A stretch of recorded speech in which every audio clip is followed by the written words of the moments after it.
Greater Good Radio. Connect, learn, heal, and grow. So in your opinion, what makes a great CEO? I'm going back to earlier we talked about a passion and commitment for an entrepreneur.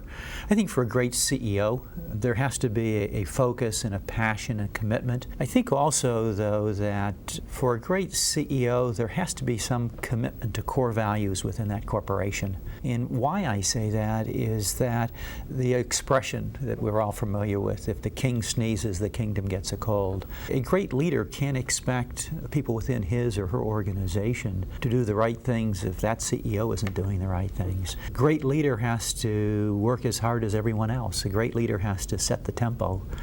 So for me, leadership is by example, it's by listening, and it's doing the tough things. Sometimes I like to think of the different organizations. Someone said to me that John's organizations are the most demanding organizations that person ever worked for, but also the most caring. And I thought about that for a while, and I said, geez, that's nice.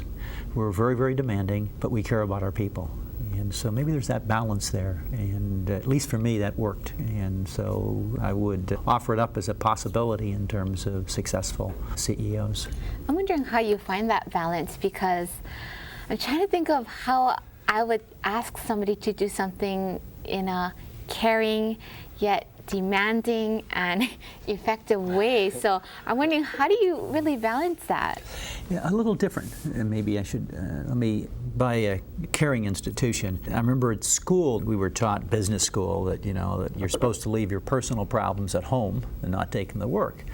And I would argue strongly that if one of your employees' son has been hit by a car, if one of your employees' parents has Alzheimer's, if one of your employees comes to work and has just gotten notice that their spouse is leaving them in a divorce, I don't care what you read in books, those problems go to the office.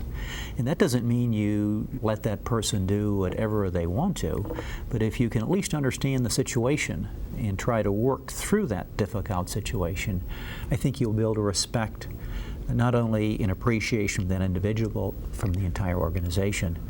If that individual doesn't perform over time, I think there's an obligation and responsibility to communicate that what the standards are, and that those standards, requirements, accomplishments aren't being met. But once you've done that, I think it's unfair of an organization to keep that employee after, because that employee eventually is not going to make it.